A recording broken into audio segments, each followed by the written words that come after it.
الحمد لله رب العالمين والصلاة والسلام على سيد المرسلين أما بعد فأعوذ بالله من الشيطان الرجيم بسم الله الرحمن الرحيم قال رسول الله صلى الله تعالى عليه وسلم إن من أخياركم أحسنكم خلقا أو كما قال رسول الله صلى الله تعالى عليه وسلم إن الله وملائكته يصلون على النبي يا أيها الذين آمنوا صلوا عليه وسلموا تسليما اللهم صل على سيدنا ومولانا محمد وعلى آل سيدنا ومولانا محمد وبارك وسلم صلاة وسلام عليك يا سيدي يا رسول الله وعلى آلك وأصحابك يا سيدي يا حبيب الله. محبوب پاک صاحب الاولاد صلی اللہ تعالی علیہ وسلم کا فرمان عالی شان بخاری شریف کی دوسری جلد کتاب الآداب سے میں نے تلاوت کیا. اس کے الفاظ بہت مختصر ہیں لیکن مفہوم نہایت ہی جامع اور محبوب کریم صلی اللہ تعالی علیہ وسلم کی ایک ایسی صفت کی طرف ان الفاظ میں اشارہ کیا گیا جس سے رحمت کونین صلی اللہ تعالی علیہ وسلم متصف ہیں اور تمام لوگوں کو نبی کریم صلی اللہ تعالی علیہ وسلم نے اسی صفت کے ساتھ متصف ہونے کا حکم بھی ارشاد فرمایا. پھر ان کے لیے یہ فرمان عالی شان کہ ان من اخیارکم کہ بے شک تم میں سے سب سے بہترین شخص وہ ہے. اور یہ فرمان عالی شان نبی کریم صلی اللہ تعالی علیہ وسلم کا تمام امت کے لیے ہے. امت مسلمہ میں سے بہترین شخص کا انتخاب کیا گیا کہ سب سے بہترین شخص اللہ تبارک و تعالیٰ کی بارگاہ میں سب سے بہتر آدمی جسے اللہ تبارک و تعالیٰ پسند کرتا ہے اور نبی کریم صلی اللہ تعالیٰ علیہ وسلم جس آدمی سے محبت کرتے ہیں اس آدمی کا ذکر اس حدیث مبارکہ میں کیا گیا. ارشاد فرمایا کہ بے شک تم میں سب سے بہترین وہ شخص ہے احسنکم خلقا کہ جس کے اخلاق تم میں سب سے اچھے ہیں. حسن اخلاق یہ ایک ایسی صفت ہے کہ جو لوگوں کے اندر فطرتی طور پر موجود ہوتی ہے. یعنی ایسا کوئی معاملہ نہیں کہ انسان کسب کے ذریعے اسے حاصل کرے یا محنت کے ذریعے اسے حاصل کرے. اللہ تبارک و تعالیٰ کی طرف سے انسانی جسم کے اندر یہ صفت رکھی گئی. اب یہ انسان کی مرضی ہے کہ وہ اس صفت میں کس طرح سے خوبیاں پیدا کرتا ہے یا اپنی بد اخلاقیوں کی وجہ سے اسی صفت کو ختم کر دیتا ہے. کیونکہ بے شمار احادیث مبارکہ میں نبی کریم صلی اللہ تعالیٰ علیہ وسلم نے بد اخلاقی کی مذمت بیان فرمائی اور برے اخلاق رکھنے والا، بد تہذیبی کرنے والا، اپنی زبان کا غلط استعمال کرنے والا، اس کی مذمت نبی کریم صلی اللہ تعالیٰ علیہ وسلم نے کی. حضور صلی اللہ تعالیٰ علیہ وسلم کی ذات گرامی کتنے بہترین اخلاق سے متصف تھی. قرآن مجید فرقان حمید میں بھی اس کا ذکر کیا گیا. رب العالمین نے ارشاد فرمایا کہ وَإِنَّكَ لَعَلَىٰ خُلُقٍ عَظِيمٍ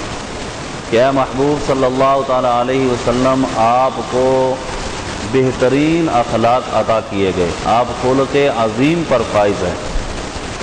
یہ فرمان عالی شان کس وجہ سے اللہ تبارک و تعالیٰ نے نبی کریم صلی اللہ تعالیٰ علیہ وسلم پر اتارا اور سرکار کے اخلاق کی کس بنا پر تعریف فرمائی؟ جب مشرکین مکہ، منافقین، ان لوگوں نے نبی کریم صلی اللہ تعالیٰ علیہ وسلم پر معاذ اللہ مجنون ہونے کا الزام لگایا اور یہ کہنے لگے یا ایھا الذی نزل علیہ الذکر انک لمجنون، کہ اے وہ شخص جو یہ کہتا ہے کہ مجھ پر قرآن نازل کیا گیا، بے شک تم مجنون ہو۔ نبی کریم صلی اللہ تعالی علیہ وسلم نے اس کا جواب نہیں دیا، اس لیے کہ محبوب پاک صاحب الاولاق صلی اللہ تعالی علیہ وسلم اپنے ذاتی دشمنوں کو بھی معاف فرما دیا کرتے تھے۔ سرکار دو عالم علیہ الصلوۃ والسلام کی ذات میں ایسی خوبیاں موجود تھیں کہ اگر نبی پاک صلی اللہ تعالی علیہ وسلم کی ذات پر کوئی طعن کرتا، سرکار اسے معاف فرما دیتے، لیکن بعض اوقات رب العالمین نے انہی طعنوں کا جواب قرآن میں ارشاد فرمایا۔ جب محبوب پاک صاحب الاولاق صلی اللہ تعالی علیہ وسلم پر یہ طعن لگا کہ آپ مجنون ہو، اللہ تبارک و تعالی نے نبی کریم صلی اللہ تعالی علیہ وسلم کی شان میں قرآن کی آیات بیان کی۔ نون والقلم وما یسطرون ما انت بنعمت ربک بمجنون، پہلے تو قسم اٹھائی ان تحریروں کی جو لکھی جاتی ہیں، اور پھر یہ ارشاد فرمایا کہ ما انت بنعمت ربک بمجنون، کہ اے محبوب آپ اپنے رب کی نعمت کے سبب سے مجنون نہیں ہیں۔ وَإِنَّ لَكَ لَأَجْرًا غَيْرَ مَمْنُونٍ، پھر اس کی دلیل بھی بیان فرما دی، وہ اس بنا پر کہ آپ کا تو اجر و ثواب ایسا ہے جو کبھی ختم ہی ہونے والا نہیں، کہ دیگر لوگوں کا اجر و ثواب جب وہ اس دنیا سے چلے جاتے ہیں ان کے اعمال منقطع ہو جاتے ہیں، تو بجوز اس کے کہ کوئی انہیں ایصال ثواب کرے، ان کے اعمال کا سلسلہ منقطع ہو جاتا ہے۔ لیکن اے محبوب آپ کی شان یہ ہے کہ آپ کی ہر آنے والی گھڑی پچھلی گھڑی سے بہتر اور افضل ہے،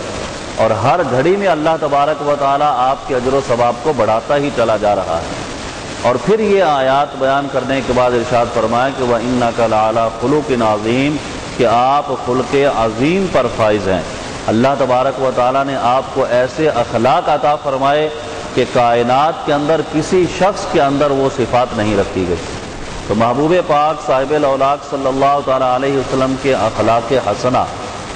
حضور صلی اللہ تعالی علیہ وسلم کے سامنے صحابہ کرام علیہم رضوان نے جو حضور صلی اللہ تعالی علیہ وسلم کے یہ اوصاف دیکھے، سرکار دو عالم علیہ الصلوۃ والسلام سے نسبت رکھنے والے افراد نے نبی کریم صلی اللہ تعالی علیہ وسلم کے یہ اخلاق جو دیکھے، تو احادیث کی کتابوں کے اندر پورے باب موجود ہیں جن میں محبوب پاک صاحب الاولاق صلی اللہ تعالی علیہ وسلم کے اخلاق حسنہ کے بارے میں صحابہ کرام علیہ رضوان کی گواہیاں موجود ہیں، ازواج مطہرات کی گواہیاں موجود ہیں، حضور صلی اللہ تعالی علیہ وسلم کے خادموں کی گواہیاں موجود ہیں۔ غرض یہ کہ جس شخص نے بھی نبی کریم صلی اللہ تعالی علیہ وسلم کی صحبت اختیار کی، اس نے یہ گواہی دی کہ سرکار سے بڑھ کر کسی کے اخلاق نہیں تھے۔ تو اللہ کے محبوب صلی اللہ تعالی علیہ وسلم نے اپنی امت میں سے بہترین لوگوں کے بارے میں یہ ارشاد فرمایا کہ تم میں سے بھی بہترین وہ ہیں جو اپنے اخلاق اچھے رکھنے والے ہیں۔ اب میں نے عرض کیا کہ اخلاق یہ انسان کے اندر فطرتی طور پر ایک مادہ ہے۔ اب یہ کہ وہ اس کی جلا کے لیے، اس کی ترقی کے لیے کیا کوشش کرتا ہے، یہ انسان اپنے حالات پر جب غور کرتا ہے تو اس کے سامنے یہ چیزیں آتی ہیں۔ چونکہ ہمارے سامنے نبی پاک صاحب الاولاق صلی اللہ تعالی علیہ وسلم کی ذات اقدس موجود ہے، جن کے متعلق ارشاد فرمایا کہ ان کی ذات میں تمہارے لیے بہترین نمونہ ہے۔ تو ہم سرکار کے اخلاق حسنہ کو اگر دیکھتے ہیں تو پھر ہمارے سامنے یہ چیز آتی ہے کہ ہمیں اپنے اخلاق کس طرح کے رکھنے چاہیے، اپنے گھر کے اندر بات کرنے کا انداز کیسا ہونا چاہیے، دوست و احباب کے اندر ملاقات اور بات کرنے کا انداز کیسا ہونا چاہیے،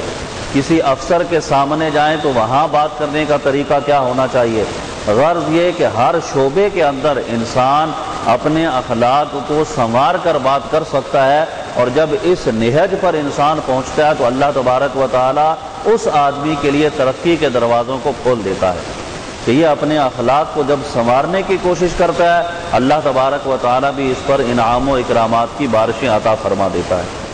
تو نبی پاک صاحب الاولاق صلی اللہ تعالی علیہ وسلم کے لیے ارشاد فرمائے گا کہ آپ خلق عظیم پر فائز ہیں۔ یہاں پر ایک بات تو یہ ذہن میں رہے کہ چونکہ اخلاق حسنہ یہ ایک انسان کی زندگی کو اس اعتبار سے اجاگر کرتے ہیں کہ معاشرے میں اس کا بہترین مقام نظر آتا ہے۔ تو اس کا مطلب یہ نہیں کہ سرکار دو عالم علیہ الصلوۃ والسلام کے اندر یہ جو صفت تھی، ان صفات کی بدولت نبی کریم صلی اللہ تعالیٰ علیہ وسلم کو کوئی مقام ملا، یا ان خوبیوں کی وجہ سے سرکار دو عالم علیہ الصلوۃ والسلام کی تعریف قرآن و حدیث میں کی گئی، بلکہ رب العالمین نے قرآن مجید فرقان حمید کے انہی جملوں پر اگر غور و فکر کیا جائے تو بات بالکل واضح فرما دی کہ اے محبوب صلی اللہ تعالیٰ علیہ وسلم، اللہ تبارک و تعالیٰ نے آپ کو خلق عظیم پر فائز کیا، انک لعلی خلق عظیم۔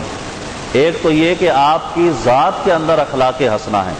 یعنی آپ اخلاق حسنہ رکھتے ہیں، آپ کے جسم کے اندر اخلاق حسنہ موجود ہیں، آپ کی ذات کے اندر اخلاق حسنہ موجود ہیں۔ ایسا کوئی لفظ قرآن مجید فرقان حمید کی آیت میں بیان نہیں کیا، بلکہ ارشاد فرمایا کہ لا علی خلق عظیم، اور علا یہ عربی زبان میں استعلا یعنی بلندی کے لیے آتا ہے۔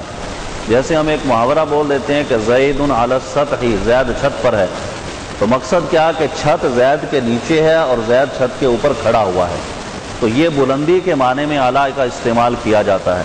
اللہ تبارک و تعالیٰ نے اس آیت مقدسہ کو یوں جو بیان فرمایا تو اس نقطے کی وضاحت فرما دی کہ لوگوں یاد رکھو کہ یہ اخلاق حسنہ، یہ بہترین اوصاف جب کسی عام انسان کے اندر پائے جاتے ہیں تو ان اخلاق حسنہ کی وجہ سے اسے اللہ تبارک و تعالیٰ بہترین مرتبے پر فائز کر دیتا ہے، اس کا معاشرے کے اندر کوئی مقام اس اعتبار سے سنور کر سامنے آتا ہے کہ تمام لوگ اس کی تعریف کرتے ہیں۔ لیکن جب یہ اخلاق حسنہ کا معاملہ میرے محبوب صلی اللہ تعالیٰ علیہ وسلم کی طرف تم دیکھو تو یہ معاملہ عام لوگوں جیسا نہیں، بلکہ میں نے اپنے محبوب کو خلق عظیم پر فائز کیا کہ جب یہ اخلاق حسنہ سرکار کے قدموں سے ملے، حضور کے قدموں سے انہیں نسبت ہوئی، تو کوئی یہ نہ سمجھے کہ اخلاق حسنہ کی وجہ سے سرکار کو کوئی مقام ملا، بلکہ سرکار سے نسبت کی وجہ سے اخلاق حسنہ کو اتنا بڑا مقام عطا کر دیا گیا کہ اب یہ جس ذات کے اندر پائے جائیں گے اللہ تبارک و تعالیٰ اسے وہی مرتبہ اور مقام عطا فرما دے۔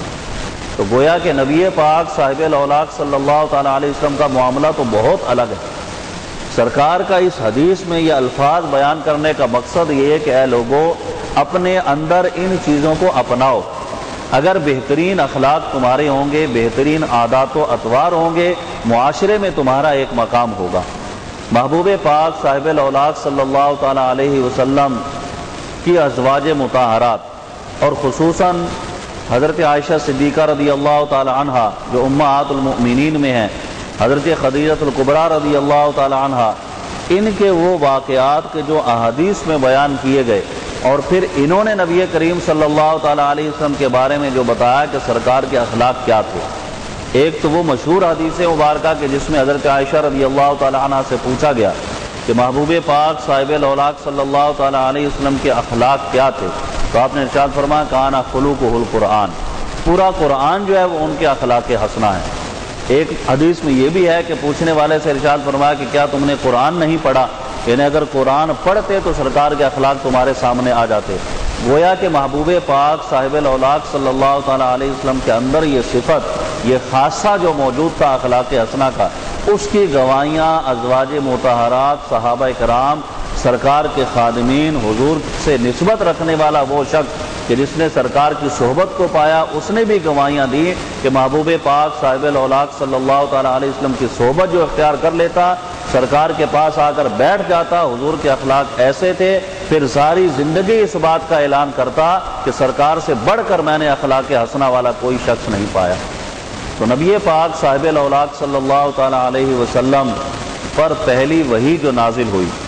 سرکار دو عالم علیہ الصلوۃ والسلام گھر تشریف لائے، بخاری شریف میں طویل حدیث موجود ہے، اور یہ الفاظ سرکار کے تھے کہ لقد خشیت علی نفسی، کہ میں اپنے دل میں ایک خوف محسوس کرتا ہوں، کیونکہ پہلا معاملہ تھا، پہلی مرتبہ قرآن کی آیات نازل ہوئی تھی، آپ کا دل بھی لرز رہا تھا، حدیث کے الفاظ ہیں۔ تو حضرت خدیجہ الکبریٰ رضی اللہ تعالیٰ عنہ، انہوں نے یہ گواہی دی تھی، انہوں نے یہ عرض کیا تھا کہ آپ بالکل کسی طرح کا خوف نہ رکھیں، اس لیے کہ اللہ تبارک و تعالیٰ آپ کو کبھی چھوڑے گا نہیں، کبھی رسوا نہیں کرے گا۔ اور پھر اس کی وجہ یہ بیان کی تھی کہ آپ تو کمزوروں پر شفقت کرنے والے ہیں، ان پر رحم کرنے والے ہیں، ان پر مہربانی کرنے والے ہیں، آپ کے اخلاق حسنہ اتنے عظیم ہیں کہ اللہ تبارک و تعالیٰ آپ کو کبھی بھی اکیلا نہیں چھوڑے گا۔ تو محبوب پاک صاحب الاولاق صلی اللہ تعالیٰ علیہ وسلم کے اخلاق حسنہ، آپ کی شفقت، مہربانی، آپ کا وہ کمال جس کی تعریف حضرت خدیجہ الکبریٰ رضی اللہ تعالیٰ عنہ نے کی. تو حضرت خدیجہ رضی اللہ تعالیٰ عنہ جو نبی کریم صلی اللہ تعالیٰ علیہ وسلم کے ساتھ بعثت سے پہلے بھی رہیں اور اعلان نبوت کے بعد بھی رہیں، اور طویل وقت آپ نے گزارا. اور کسی انسان کے اخلاق کے بارے میں اگر کوئی گواہی اس اعتبار سے دے کہ اس کو ہر طرح سے وہ آزمائش اس کی کر لے، تو وہ اس کی بیوی ہوا کرتی ہے. اس لیے کہ بعض اوقات انسان باہر آ کر اپنے اخلاق کو سنوار لیتا ہے، کسی کے سامنے میل ملاقات رکھتا ہے تو اچھے طریقے سے بات بھی کر لیتا ہے، اپنے دوست احباب کے اندر بھی اپنا وقار قائم رکھنے کی کوشش کرتا ہے. لیکن بعض اوقات جب انسان اپنے گھر میں جاتا ہے تو وہاں اس کی حالت اور اس کی اس کیفیت کا پتہ چلتا ہے کہ جو اخلاق، جو طریقہ کار، جو اس کی گفتگو کا انداز باہر تھا، کیا وہ اس کے اپنے گھر کے اندر بھی ہے یا نہیں. تو سب سے بہترین گواہی کسی کی زوجہ دے سکتی ہے کہ اس کے اخلاق کیا ہیں، اس کا طریقہ کار کیا ہے، اس کا بات کرنے کا انداز کیا ہے. اور یہ ساری باتیں الحمدللہ احادیث مبارکہ میں موجود ہیں کہ نبی پاک صاحب الاولاق صلی اللہ تعالیٰ علیہ وسلم کی ازواج مطہرات نے اس بات کی گواہیاں دی ہیں کہ سرکار سے بڑھ کر اخلاق حسنہ والا کسی کو ہم نے نہیں پایا. آپ اسی بات سے اندازہ لگائیں کہ نبی کریم صلی اللہ تعالیٰ علیہ وسلم کی زوجیت میں 9 ازواج مطہرات بیک وقت رہیں. یہ سرکار صلی اللہ تعالیٰ علیہ وسلم کی خاصیت ہے کہ ایک عام امتی کو 4 نکاح کی اجازت ہے، لیکن سرکار کا یہ خاص ہے، سرکار کو اجازت دی گئی. تو 9 ازواج مطہرات اگر ہم اپنے معاشرے میں دیکھیں تو کسی کی 2 بیویاں اگر ہوں تو ان دونوں کو ساتھ لے کر چلنا، ایک طرح کا معاملہ رکھنا بہت ہی دشوار ہوتا ہے انسان پر.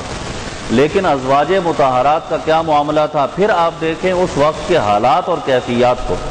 کہ بعض اوقات اس طرح کے فاقے ہوتے کہ کئی دنوں تک گھروں میں چولہا نہیں جلتا تھا، کھجور اور پانی پر گزارا تھا ازواج مطہرات کا. اور نبی پاک صلی اللہ تعالیٰ علیہ وسلم کی صحبت، آپ کی مجلس کو اختیار کیے ہوئے تھیں، آپ سے جو نسبت تھی اسے محبوب رکھتی تھی. تو یہ ازواج مطہرات نبی کریم صلی اللہ تعالیٰ علیہ وسلم کے ساتھ تھیں جب اللہ تبارک و تعالیٰ نے اس آیت مقدسہ کو نازل فرمایا کہ اے محبوب صلی اللہ تعالیٰ علیہ وسلم، آپ اپنی ازواج سے یہ فرمائیے، یا ایھا النبی قل لازواجک ان کنتن تردن الحیاۃ الدنیا وزینتہا فتعالین امتعکن واسرحکن سراحا جمیلا،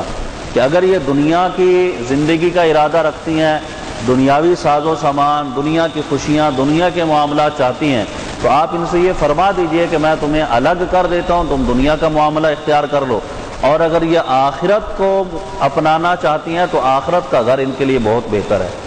محبوب پاک صاحب الاولاق صلی اللہ تعالیٰ علیہ وسلم سب سے پہلے حضرت عائشہ صدیقہ رضی اللہ تعالیٰ عنہا سے پوچھا تھا اور سرکار نے انہیں اختیار دیا تھا. حضور نے ارشاد فرمایا کہ اے عائشہ، کسی بھی معاملے میں جلدی نہ کرنا. یہ آیت نازل ہوئی ہے اگر تم یہ چاہو کہ دنیا کی زندگی اختیار کرنی ہے، یہ زندگی تمہیں پسند نہیں ہے کہ جس میں اس طرح کی آزمائشیں ہیں، تو میں تمہیں الگ کر دیتا ہوں، دنیا کی زندگی کو اختیار کر لو. اور پھر حضور صلی اللہ تعالیٰ علیہ وسلم نے انہیں اختیار دیا. حضرت عائشہ صدیقہ رضی اللہ تعالیٰ عنہ کے الفاظ کیا تھے؟ محبوب کریم صلی اللہ تعالیٰ علیہ وسلم کی بارگاہ سے جب آپ نے یہ کلمات سنے تو لرز گئیں کہ سرکار یہ ارشاد فرما رہے ہیں کہ میں ان سے الگ ہو جاؤں. فوراً یہ کہا، آپ نے یہ مشورہ دیا تھا کہ آپ اپنے والد سے بھی مشورہ کر لینا، سیدنا صدیق اکبر رضی اللہ تعالیٰ عنہ سے پوچھ لینا کہ میرے لیے کیا بہتر ہے. لیکن قربان جائیں ان ازواج مطہرات کی حضور علیہ الصلوۃ والسلام کی معیت پر اور سرکار کے ان اخلاق حسنہ پر جو ان ازواج مطہرات کے ساتھ تھے. حضرت عائشہ کے یہ کلمات ہیں، افیک استشیر ابوی یا رسول اللہ صلی اللہ تعالیٰ علیہ وسلم، اے اللہ کے محبوب، کیا میں آپ کی ذات کے بارے میں اپنے باپ سے مشورہ کروں گی؟ ایسا کیسے ممکن ہو سکتا ہے کہ ایک تو آپ کی ذات میرے سامنے ہو اور کوئی اختیار اگر مجھے دیا بھی جائے تو میں اپنے باپ سے مشورہ کروں گی بھی تو کیوں کریں گی؟ یہ کہا کہ بل اختار اللہ و رسولہ، بلکہ میں نے اللہ اور اس کے رسول کو اختیار کر لیا. تو نبی پاک صاحب الاولاق صلی اللہ تعالیٰ علیہ وسلم نے پھر تمام ازواج مطہرات سے یہی پوچھا کہ تمہیں اس چیز کا اختیار دیا جاتا ہے.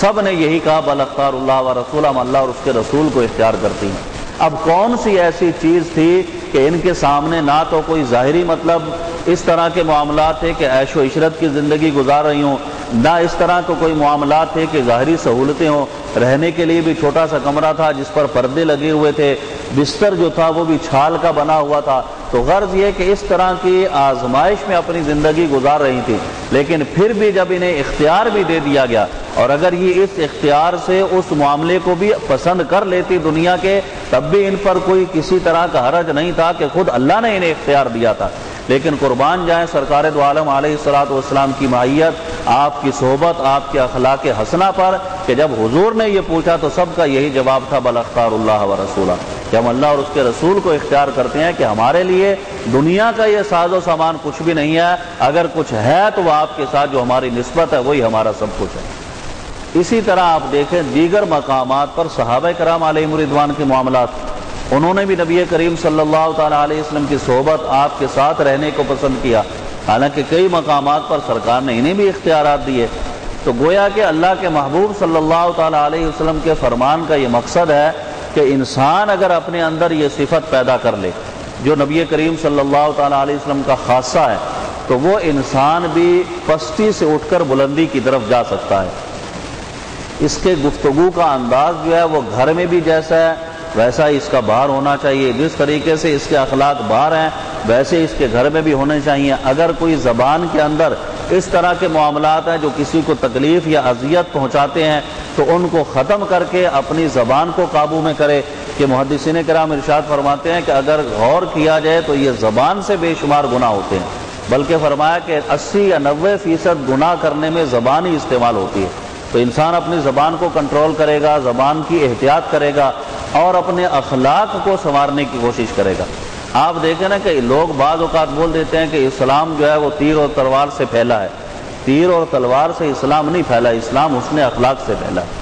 اگر ہم دیکھیں تو صحابہ کرام علیہم رضوان کے بعد کے ادوار دیکھیں یا حضور علیہ الصلوۃ والسلام کی معیت میں جب صحابہ کرام تھے،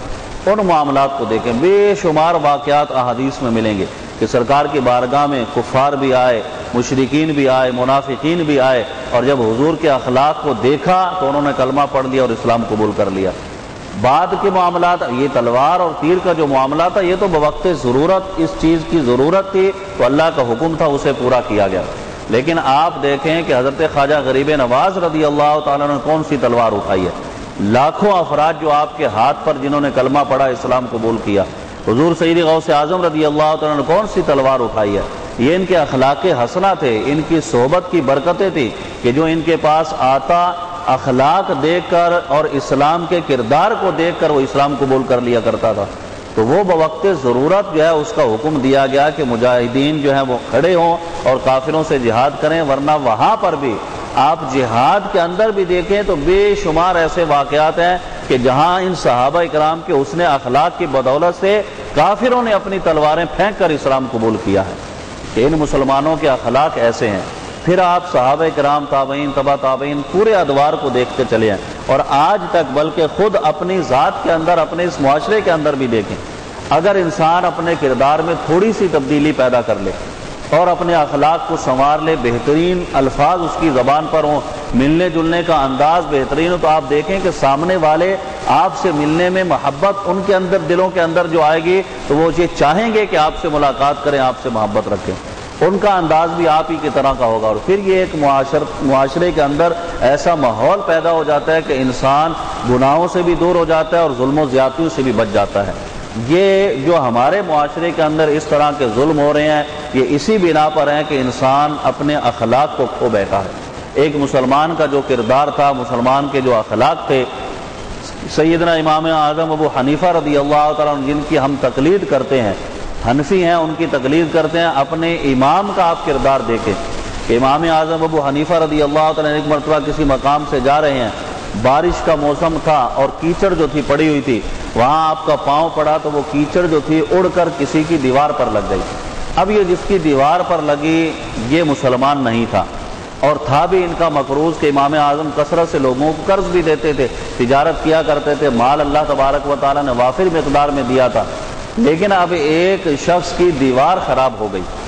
اب اس دیوار کی خرابی پر وہیں امام اعظم پریشان کھڑے ہیں کہ میری وجہ سے اس کی دیوار خراب ہو گئی، اور اس کی دیوار سے اب اگر اس مٹی کو ہٹا دیتا ہوں تو ظاہر سی بات ہے کہ مٹی ہٹانے میں چونکہ کچی دیوار تھی اس کی دیوار کی مٹی بھی نیچے گرے گی، تو دونوں طرح سے آپ پریشانی اور تذبذب میں کھڑے ہیں کہ یہاں پر کیا کروں میں۔ اتنے میں وہی شخص باہر نکل کر دیکھتا ہے کہ امام اعظم کھڑے ہیں، وہ کچھ ہچکچایا بھی کہ شاید یہ قرض وصول کرنے آئے ہیں،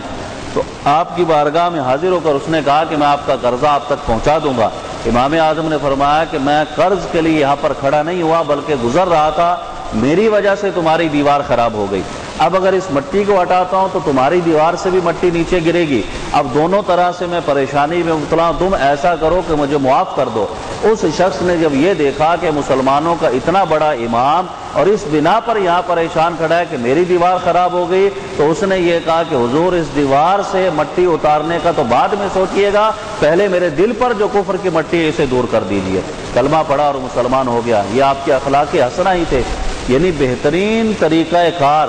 کہ جس سے لوگ اسلام کے گرویدہ ہو جاتے ہیں، لوگ اسلام کی طرف مائل ہو جاتے ہیں، اور اگر مسلمان ہے تو وہ نیکیوں کی طرف مائل ہو جاتا ہے، اگر وہ مسلمان ہے تو اپنی بد کرداریوں کو چھوڑ کر اس راہ پر چلتا ہے کہ جس کا نبی کریم صلی اللہ تعالیٰ علیہ وسلم نے ہمیں حکم دیا، جس کا اللہ تبارک و تعالیٰ نے حکم دیا۔ محبوب پاک صاحب الاولاد صلی اللہ تعالیٰ علیہ وسلم نے اپنی ذاتی معاملے کی وجہ سے کسی سے بدلہ نہیں لیا، ہاں جب شریعت کی حدود توڑے جاتی تھی تو ضرور بدلہ لیا کرتے تھے۔ حضرت انس رضی اللہ تعالیٰ عنہ کی بے شمار احادیث مشکات میں کئی جگہ پر اس طرح کے واقعات موجود ہیں کہ محبوب پاک صاحب الاولاد صلی اللہ تعالیٰ علیہ وسلم کی بارگاہ میں صحابہ کرام آتے، سخت سردی کی صبح لوگ آ جاتے سرکار کی بارگاہ میں پانی لے کر، یا رسول اللہ صلی اللہ تعالیٰ علیہ وسلم اس میں اپنا ہاتھ لگا دیجئے، اس پانی کو مس کر دیجئے، برکت کے لیے، برکت کے حصول کے لیے کہ اب یہ پانی بابرکت ہو جائے گا۔ حضرت انس رضی اللہ تعالیٰ عنہ بیان کرتے ہیں کہ سرکار کی بارگاہ میں صحابہ کرام آتے اور پھر اتنی شدید سردی ہوتی کہ انسان ہاتھ باہر نہیں نکال سکتا تھا، لیکن اللہ کے محبوب صلی اللہ تعالیٰ علیہ وسلم کے اخلاق ایسے تھے کہ آپ کسی کو بھی مایوس نہیں کرتے تھے، اس ٹھنڈے پانی میں اپنا ہاتھ رکھ دیا کرتے تھے۔ یہ نبی کریم صلی اللہ تعالیٰ علیہ وسلم نے تعلیم دی ہے کہ جب کوئی شخص اس اعتبار سے حسن عقیدت سے تمہارے پاس آئے تو اسے بھی خالی کبھی مت لوٹاؤ، اگرچہ تمہیں تکلیف کا سامنا ہی کیوں نہ کرنا پڑے۔ پھر نبی کریم صلی اللہ تعالیٰ علیہ وسلم نے کبھی کسی غلام کو ڈانٹا تک نہیں، کسی کو مارا تک نہیں۔ حضرت انس رضی اللہ تعالیٰ عنہ جو کم و بیش 10 برس حضور کی خدمت میں رہے، یہ خود بیان کرتے ہیں کہ نبی کریم صلی اللہ تعالیٰ علیہ وسلم نے مجھے کبھی کوئی کام کہا اور اس کام میں نے دیر کر دی یا میں نے نہیں کیا تو کبھی بھی نبی کریم صلی اللہ تعالیٰ علیہ وسلم نے مجھے ڈانٹا تک نہیں کہ تم نے یہ کام کیوں نہیں کیا۔ اور یہ تعلیم تھی کہ اس طریقے سے غلاموں کے ساتھ، اپنے شاگردوں کے ساتھ، اپنے معاشرے میں بہن بھائیوں کے ساتھ، اپنے رشتہ داروں کے ساتھ اگر تمہارا کردار ہوگا، معافی کا ذہن بنائیں گے، عفو درگزر کا ذہن بنائیں گے اور اپنے اخلاق کو بہترین رکھیں گے، تو اس معاشرے میں ایک تو یہ کہ اللہ تبارک و تعالیٰ اس بندے کے کردار کو بلند کر دے گا، دوسرا یہ کہ اس معاشرے میں ایک اسی کا کردار بلند نہیں ہوگا بلکہ اس سے تعلق رکھنے والے جتنے بھی افراد ہوں گے سب کے سب یہ سوچیں گے کہ اسلام جو ہے وہ کتنا بہترین مذہب ہے، کتنا بہترین دین ہے کہ جس کے اندر اس طرح سے حسن اخلاق کی تعلیم رکھی گئی، دوسروں کو معاف کرنے کی تعلیم رکھی گئی۔ یہ کہ اب ان معاملات میں کہ جو انسان کے ذاتی ہوں دوسروں کو معاف کرنے کا ذہن بڑھے، لیکن جب کہیں شریعت کی حدود توڑی جا رہی ہوں وہاں تو ظاہر سی بات ہے انسان کو غصہ آنا بھی چاہیے اور آسان طریقے سے اسے سمجھانا بھی چاہیے کہ اگر ایک مسلمان جو ہے وہ نماز کو ترک کرتا ہے اسے بھی اچھے طریقے سے سمجھائیں، ایک مسلمان گناہوں میں ملوث ہے اسے بھی اچھے طریقے سے سمجھائیں۔ حضرت ابو ہریرہ رضی اللہ تعالیٰ عنہ کی حدیث ہے، سرکار نے ارشاد فرمایا جب حضور سے پوچھا گیا ایک عورت کے بارے میں کہ وہ صدقہ و خیرات بہت زیادہ کرتی ہے۔ اب یہ دیکھیے کہ اسلام میں جتنی بھی عبادات ہیں ایک عبادت کا دوسری سے کوئی نہ کوئی کسی نہ کسی طرح سے تعلق ضرور ہے۔ بعض اوقات انسان یہ سمجھتا ہے کہ میں بہت بڑا نمازی ہوں، بس یہی میرے لیے کافی ہے، 5 وقت کی نماز پڑھ لی، رمضان کے روزے بھی رکھ لی اور پھر اس کے بعد جو کچھ بھی کرتا رہے، اس کی شریعت اجازت نہیں دیتی ہے۔ آپ دیکھیں کہ اسلام کے جو ارکان ہیں نماز، روزہ، حج، زکوٰۃ، یہ بھی ایک دوسرے کے ساتھ مربوط ہے۔ جیسا کہ حدیث میں ارشاد فرمایا کہ اگر کوئی نماز پڑھتا ہے اور زکوٰۃ کا انکار کرتا ہے تو اس کی نماز بھی قبول نہیں ہے، اس لیے کہ اسلام کے ارکان ایک دوسرے کے ساتھ ملے ہوئے ہیں، اگرچہ ان کی ادائیگی الگ الگ طریقے سے ہے، لیکن کوئی آدمی 5 وقت کا نمازی ہے جب زکوٰۃ دینے کا وقت ہے تو اپنی زکوٰۃ کو دبا لے اور مال اللہ کی راہ میں خرچ نہ کرے، یا صحیح طریقے سے ہر سال اپنے مال کی زکوٰۃ نہ نکالے، وہ گناہ گار ہے۔ لیکن اگر کوئی زکوٰۃ کا ہی انکار کر دے تو گویا کہ جس طریقے سے نماز کا انکار کفر ہے، اسی طرح زکوٰۃ کا انکار بھی کفر ہے۔ اب اگر وہ زکوٰۃ کا انکار کر کے نمازیں پڑھتا رہے تو یہ نمازیں اس کے کوئی کام نہیں آئیں گی۔ تو گویا کہ اسلام نے ہر میدان کے اندر انسان کی رہنمائی کی ہے۔ تو اب یہ کہ نماز، روزہ، حج، زکوٰۃ بہت مطلب ہے کہ متقی پرہیزگار بھی نظر آئے، لیکن اپنے زبان سے دوسروں کو اذیت دے، زبان سے دوسروں کو تکلیف دے، اور دوسروں کو گالیاں بکنے کا اس کا معاملہ ہو، اور اس طریقے سے دوسروں کو تکلیف اور اذیت میں مبتلا رکھے۔ تو سرکار سے جب پوچھا گیا کہ ایک عورت صدقہ و خیرات بہت کرتی ہے لیکن اپنی زبان سے لوگوں کو تکلیف دیتی ہے، سرکار نے فرمایا کہ وہ جہنم میں ہے۔ آپ دیکھیں کہ وہ صدقہ و خیرات بھی کر رہی ہے لیکن زبان سے دوسروں کو تکلیف دے رہی ہے، سرکار ارشاد فرمایا کہ وہ جہنم میں ہے۔ پھر پوچھا گیا یا رسول اللہ صلی اللہ علیہ وسلم، ایک اور عورت ہے کہ جو صدقہ و خیرات تو بہت زیادہ کثرت سے نہیں کرتی لیکن اپنی زبان سے کسی کو تکلیف بھی نہیں دیتی ہے، تو حضور نے ارشاد فرمایا کہ وہ جنت میں ہے۔ تو گویا کہ یہ انسان کے اخلاق ایسے ہیں کہ اگر ان کو انسان سنوار لے تو اس میں اس کو عبادات کی ادائیگی میں بھی بہت مدد ملتی ہے کہ جب انسان بہترین اخلاق کا مالک ہوگا تو اب اسے رذیل کام کرنے میں بھی شرم محسوس ہوگی، اس لیے وہ گناہوں کی طرف بھی نہیں جائے گا اور اللہ تبارک و تعالیٰ کی عبادت کی طرف رہے گا اور ان چیزوں سے بھی بچ جائے گا جن کی ممانعت احادیث میں کی گئی۔ تو گویا کہ نبی پاک صاحب الاولاد صلی اللہ تعالیٰ علیہ وسلم کی زندگی ہمارے سامنے آئی ہے۔ تو ایک دو باتیں میں نے عرض کی حضور صلی اللہ تعالیٰ علیہ وسلم کے اخلاق کی، ورنہ احادیث کے باب بھرے پڑے ہیں اور بے شمار لوگوں نے، یہاں تک کہ دشمنوں نے گواہیاں دی ہیں کہ سرکار کے اخلاق جیسا کوئی شخص ہم نے نہیں دیکھا۔ تو گویا کہ نبی کریم صلی اللہ تعالیٰ علیہ وسلم نے حدیث میں یہ ارشاد فرمایا کہ اے لوگو، تم میں سے بھی بہترین شخص وہی ہے، ان من اخیارکم، تم لوگوں میں سے سب سے بہترین یہ ہے کہ احسنکم خلقا، کہ جس کے اخلاق جو ہیں وہ سب سے اچھے ہیں۔ تو گویا اس چیز کو اپنے اندر اجاگر کرنے کی ضرورت ہے، یہ ہر انسان کے اندر موجود ہے، یہ نہیں کہ اس کے اندر موجود نہیں ہے، کہیں سے ہم اسے لیں گے اور اپنے اندر اسے مطلب رکھیں گے، یہ ہر انسان کے اندر موجود ہے۔ اب سوچ اور فکر صرف یہ ہے کہ ہم اس کو اجاگر کرتے ہیں یا نہیں کرتے۔ اپنی زبان کا صحیح استعمال کریں تو یہ اخلاق سنورنا شروع ہو جائیں گے، اور اپنی زبان کا غلط استعمال کریں گے یہی اخلاق دبنا شروع ہو جائیں گے اور بد اخلاقی کا مظاہرہ انسان کرنے لگے گا اور خود بھی تباہ و برباد ہوگا، معاشرے میں بھی لوگ اسے عزت کی نگاہ سے نہیں دیکھیں گے جس کے اخلاق اچھے نہیں ہوں گے۔ اللہ رب العالمین کی بارگاہ میں دعا ہے کہ ہمیں اپنے اخلاق بہترین کرنے کی توفیق عطا فرمائے اور نبی کریم علیہ الصلوۃ والسلام کی سیرت پر عمل کی توفیق عطا فرمائے۔ وما علینا الا البلاغ المبین۔